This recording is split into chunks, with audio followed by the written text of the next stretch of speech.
कोणीच्या मिनासान. नमस्कार मित्रांनो. तर झालं काय, मी ना व्लॉग करत होतो, व्हिडिओ शूटिंग करत होतो, तेवढ्यात त्यानं कस्टमर आला.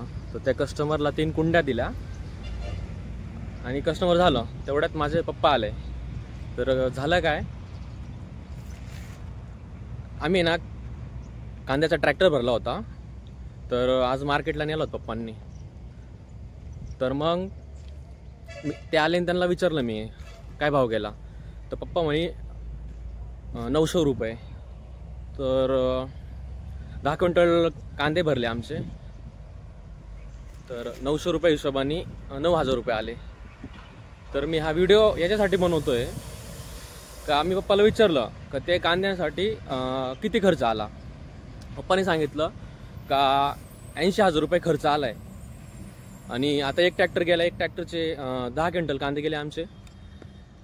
यावर्षी काय पाणी वगैरे व्यवस्थित नव्हतं, त्याच्यामुळं कमी माल निघाला. तर 10 क्विंटल कांद्याचे 9,000 रुपये आले. पप्पा बोलले अजून थोडेफार कांदे जातील. तर मी म्हटलं किती पैसे होतील. पप्पा म्हणे 25-30 हजार रुपये होतील. तर आम्हाला खर्च कांद्यासाठी आला आहे 80,000 रुपये आणि त्याच्यामधून उत्पन्न आम्हाला निघणार आहे 30,000 रुपये. तर तुम्ही बघू शकता का वस्तुस्थिती काय. आज शेतकरी दिवसभर शेतामध्ये राबतो, 80,000 रुपये त्याचा खर्च होतोय आणि त्याला फक्त त्याच्यामधून भाव किती भेटतो, 900 रुपये प्रति क्विंटल. म्हणजे 80,000 रुपये खर्च झालाय आणि फक्त 30,000 रुपये उत्पन्न निघतंय. त्याच्यामध्ये आम्ही स्वतःची मजुरी धरत नाही. पाणी भरणं असेल, गवत काढणं असेल, फवारणी असेल, हे सगळं आम्ही त्याच्यामध्ये मजुरी धरत नाही. तर हे रिझन आहे, शेतकऱ्याचे मुलं शेती सोडून विदेशात जात आहे, सिटीमध्ये जात आहे. दिस इज द रिझन. तर गव्हर्नमेंट शुड थिंक अबाउट दिस का हे का होतं आहे. थँक्यू. आणि हां, एक इम्पॉर्टंट सांगायचं राहिलं.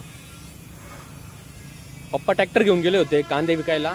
9,000 रुपये आम्हाला भेटले. 9,000 रुपयाचे कांदे विकले. आणि नंतरचं आमचं पीक राहतं मक्का. तर मक्कासाठी जी लागणारी खाद आहे त्याच ट्रॅक्टरमध्ये तिकडून रिटर्न घेऊन आले. त्या खादीचे पैसे झाले टोटल बिल 21,000 रुपये. म्हणजे विचार करा, 9,000 रुपये कमवले आणि 21,000ची खाद घेऊन आले. एवढी वाईट परिस्थिती आज शेतकऱ्याची आहे का पैसे जास्त शेतीमध्ये इन्व्हेस्ट करावं लागतंय आणि भेटता कमी येत. तर मग शेतकरी नेमके करावं काय.